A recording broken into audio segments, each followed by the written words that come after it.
Sous-préfet, Madame la députée, Monsieur le conseiller départemental, cher Morgane, chers élus locaux, enseignants, parents d'élèves, chers enfants, on en a quelques-uns, c'est avec plaisir que nous nous retrouvons aujourd'hui pour inaugurer ce nouveau restaurant scolaire et cet accueil périscolaire de l'école du Bois-Bonnet situé au cœur de cet écrin de verdure. Ce projet est fruit d'une mobilisation collective et bien plus qu'une simple rénovation d'un bâtiment. Il incarne nos engagements et nos aspirations pour l'avenir de nos enfants à Bayon. Ce restaurant scolaire moderne et ce nouvel accueil périscolaire ont été pensés pour répondre aux besoins des familles et offrir aux enfants un environnement adapté à leur bien-être et à leur épanouissement. Ce repas du midi, puisque avant, vous le savez, ça se passait dans la mairie annexe, n'est pas qu'un moment de restauration. C'est également une pause essentielle pour se ressourcer, pour découvrir les saveurs et pour apprendre les bases d'une alimentation saine et équilibrée, tout en favorisant des moments de partage et de convivialité dans des locaux de qualité. L'accueil périscolaire, quant à lui, permet d'offrir un cadre structurant et sécurisant aux enfants avant et après la classe. C'est plus qu'un simple service. Il contribue à leur développement personnel en favorisant leur autonomie, le respect des autres et la socialisation. Il constitue un espace où ils peuvent participer à des activités variées tout en bénéficiant d'un encadrement bienveillant de professionnels dédiés. Cet accueil est essentiel aussi pour soutenir les familles dans leur organisation de leur quotidien tout en garantissant des opportunités éducatives et ludiques. Ce projet n'aurait pas pu voir le jour sans l'engagement et le travail de nombreuses personnes. Je tiens à remercier chaleureusement les élus municipaux pour leur vision et leur détermination à améliorer le quotidien de nos enfants à Bayon. Les services de l'État, en particulier Monsieur le Préfet et Monsieur le Sous-Préfet, pour leur soutien financier de 121 000 €. La participation de l'État est indispensable pour la réalisation de nos projets communaux. C'est vrai. Je vais y revenir. Oui. On espère toujours pour les années futures. Madame la députée est toujours présente pour le bien-être de nos enfants et toujours à l'écoute des enseignants. Un grand merci à Madame la présidente du conseil départemental du Val d'Oise pour la subvention de 150 000 € et son engagement constant en faveur de projets structurants pour nos territoires.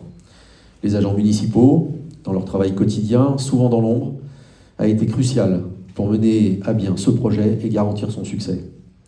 Les cabinets d'études et d'architectes, les entreprises et les ouvriers qui ont contribué à la réalisation de ces infrastructures dans les délais impartis.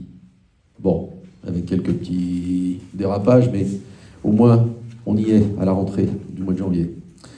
L'investissement financier de ce projet est de 684 000 €. Le coût global de cette opération sera diminué par la cession du bâtiment qui a été précédemment utilisé pour ce service scolaire.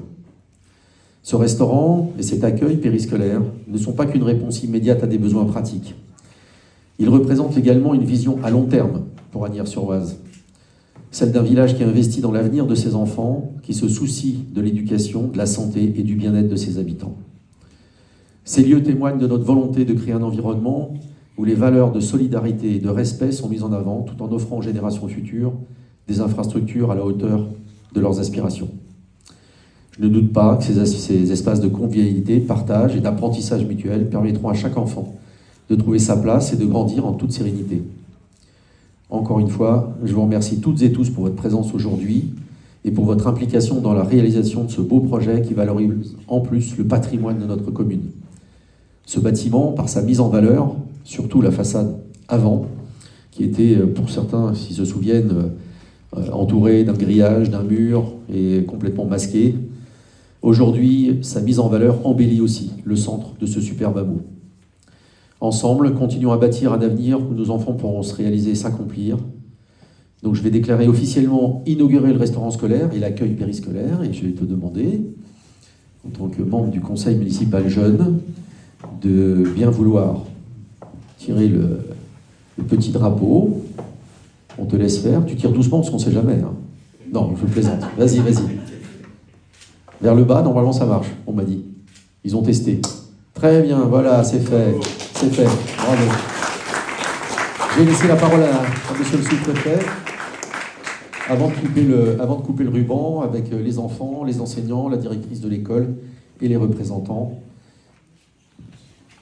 Je vous laisse la parole. Merci beaucoup, monsieur le maire, madame la députée, monsieur le conseiller départemental, mesdames, messieurs les élus. Alors on dit souvent en vos grades et qualités, parce que voilà, ça c'est plus ça. D'abord, permettez-moi donc avant tout, d'abord un vœu et une excuse. Un vœu, c'est la période, hein, on jongle de cérémonie de vœux en cérémonie de vœux, donc de vous souhaiter le meilleur dans une période qui est particulièrement singulière quand même dans notre histoire. C'est un faible mot, et donc on a tous besoin, je pense, d'un peu de sérénité. Voilà. Et ces moments-là, que ce soit les inaugurations ou les cérémonies de vœux, sont absolument essentiels, soit pour présenter votre action, votre trajectoire, soit pour se retrouver. Et c'est des moments auxquels nous sommes tous donc attachés. Alors vous l'avez dit, monsieur le maire, moi je viens peu, je m'en excuse.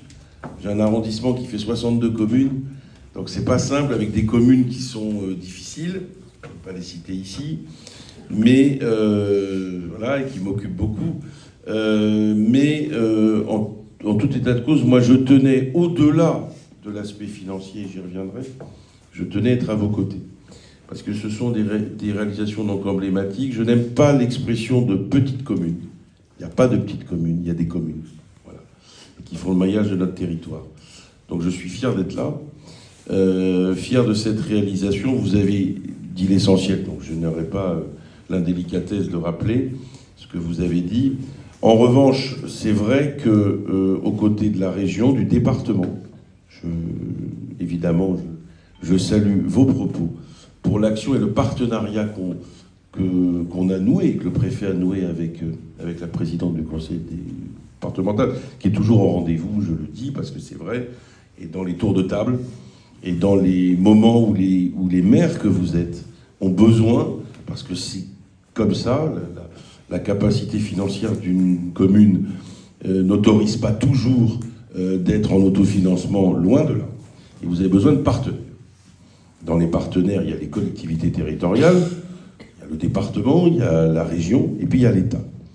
Alors l'État, il agit à travers des dotations, c'est un mot un peu donc administratif, mais il y a la dotation de soutien à l'investissement local, il y a la DETR, qui a aidé évidemment ici, il y a à peu près la même somme, un petit peu plus pour le domaine de la Moissette, au titre du fonds vert, parce que c'est ça aussi. Alors aujourd'hui, notre volonté, évidemment, c'est de continuer à œuvrer auprès des collectivités. Je le dis puisqu'on est dans une période où souvent les élus viennent déjà nous voir pour les dossiers, au titre de la DETR, au titre du fonds vert, ou de la DSIL aussi. Mais on est dans une période un peu particulière où on attend le vote aussi donc, du budget pour avoir une lisibilité sur nos dotations, parce que ça c'est très important.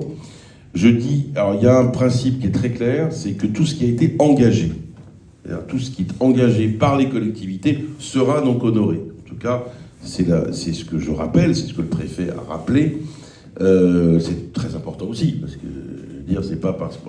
Alors les nouveaux projets, on ne promet rien, je dis simplement, et c'est le plus important, par respect aussi pour les deniers publics, on accompagnera systématiquement d'abord ceux qui arriveront au plus vite, c'est-à-dire les premiers arrivés seront les premiers servis. On a connu des époques où on avait des points de rendez-vous au printemps ou à l'automne. Aujourd'hui, la trajectoire budgétaire qui est la nôtre nous impose de sélectionner au plus vite et les projets qui ont, et c'est le plus important, le plus haut niveau de maturité. C'est-à-dire que grosso modo, on ne continuera plus à financer ou à démarrer un financement sur des projets, et justement c'est pour ça que je voulais vraiment être là, ici, où 3 ans après, il n'y a pas le commencement. Et je vous le dis, on perd l'argent au final. Ce qui veut dire quoi?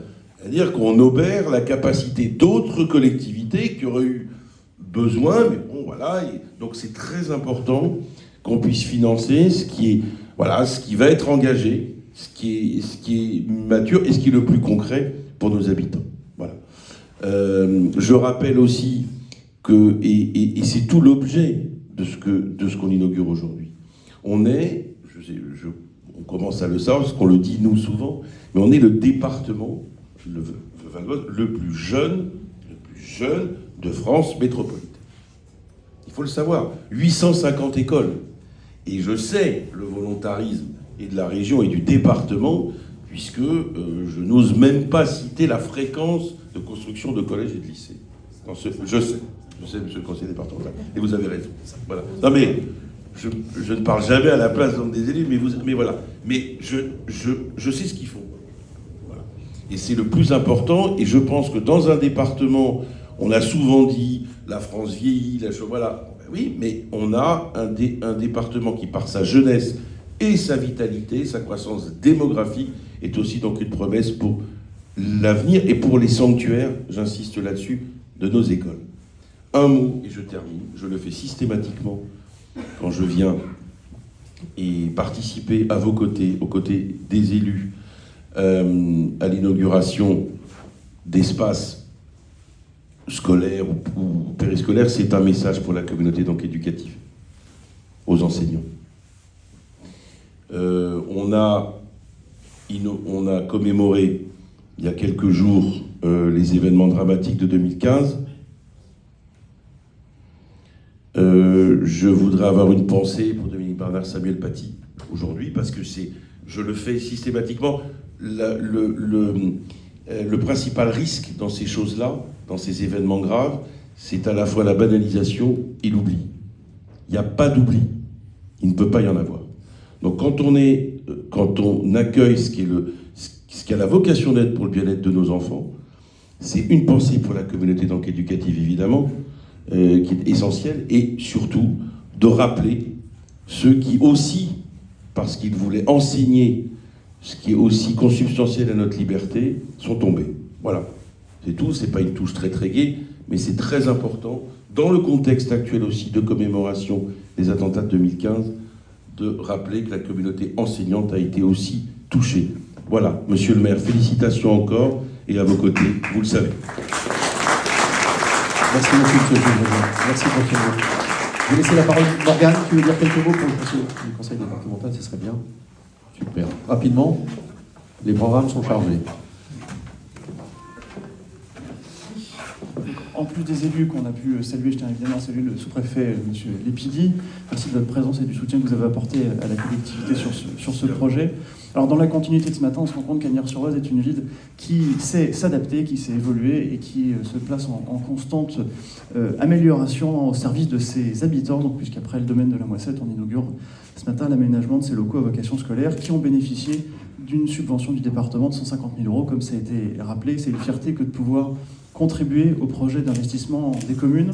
Alors, il faut du coup que je vous dise un mot, et monsieur le sous-préfet, vous l'avez déjà dit, mais la situation économique de notre pays est préoccupante, et ça a un impact direct sur les finances locales, celle de l'État local, mais c'est également celle des collectivités, et au premier rang desquelles, malheureusement, le département, qui ont la responsabilité des politiques sociales. Et donc on a en ce moment un croisement de courbes très désagréable entre l'augmentation de nos dépenses obligatoires, essentiellement des dépenses sociales, et la baisse de nos recettes qui sont assises sur le milieu de l'immobilier et l'effort de l'État auquel on nous demande de contribuer. Donc la conclusion, malheureusement, on n'a pas eu dire le choix que de lancer un plan d'économie sur nos dépenses de fonctionnement, alors que le Val-d'Oise, et je vous le dis en toute honnêteté, le département du Val-d'Oise est plutôt bien géré, avec des dépenses de fonctionnement et des dépenses de personnel par habitant qui sont largement en dessous de la moyenne et de la moyenne francilienne. Et donc, voilà, cette situation dont on a discuté encore il n'y a pas très longtemps avec la présidente Marie-Christine Cavecchi va nous conduire à des décisions difficiles. Juste pour vous donner un chiffre, on devait trouver 50 millions d'euros d'économies sur notre budget de fonctionnement pour boucler le budget 2025 avec des perspectives en étant raisonnables. Mais malgré ces économies, en faisant tout pour préserver les Val-d'Oisiens, pour préserver les compétences des départements et pour continuer de soutenir les projets des communes comme celui que nous allons inaugurer aujourd'hui. Voilà, malgré ces difficultés, on veut absolument maintenir notre priorité sur les projets en direction des futures générations, puisque comme vous l'avez très justement rappelé, je ne reviendrai pas dessus, mais monsieur le sous-préfet, vous l'avez dit, le département du Val d'Oise est le plus jeune de France métropolitaine. On a une compétence obligatoire, c'est celle de la construction et de l'entretien des collèges, mais en réalité, le département s'investit sur tout le parcours des jeunes valdoisiens, de la naissance jusqu'à l'université, en passant par la crèche, par l'école, par les collèges bien sûr, mais également les lycées aux côtés de la région. Donc c'est une fierté d'avoir pu soutenir ce beau projet qui va améliorer encore un peu plus le cadre éducatif des jeunes Agniérois. Je ne doute pas que les équipes pédagogiques vont profiter pleinement de ces locaux et les investir au maximum. Merci tout simplement aux enseignants. Alors je ne reviendrai pas sur les mots que vous avez prononcés, mais qui sont d'une très grande justesse et d'une très grande actualité, monsieur le sous-préfet. Merci aux enseignants, aux agents techniques, aux administratifs qui travaillent tous les jours à l'éducation de nos enfants et qui s'en occupent avec talent et beaucoup d'affection. Merci aux prestataires, aux équipes de la ville qui ont contribué à ces beaux aménagements, aux maires et à ses services. Merci de votre attention. Merci à vous. Merci bien. On va prendre, si tu peux, on va poser le drapeau. Si tu peux prendre les ciseaux qui se trouvent là, le petit coussin, et puis on va couper le ruban.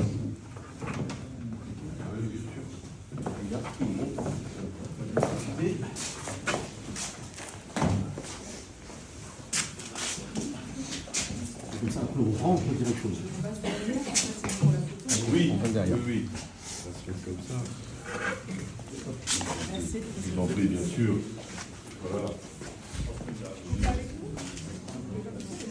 Voici, il faut couper. Après, tu vas couper voilà. Les petits bouts. Je le mets un coup, et voilà. Et ensuite, je donne les petits bouts. On tient, voilà. Ouais, c'est ici. Ça, attention. Allez-y. Oui, Madame Rode, la directrice de l'école. Je fais comme ça. Et on tient, voilà. Allez, Il faut compter à 3 en fait, c'est ça. À 3. 1, 2, 3. Et du premier coup. Bravo, bravo.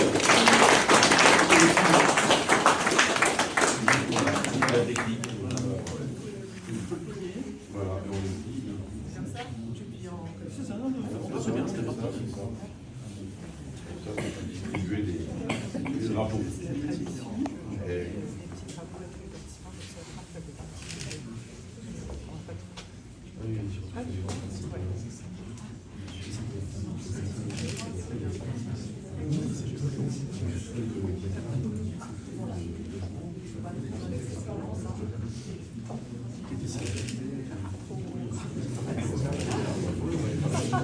C'est fait, ouais. Allez. On va gagner du temps. Mais trop chaud. C'est pratique. Oui, c'est ça. C'est un métier. C'est un métier. C'est pas possible.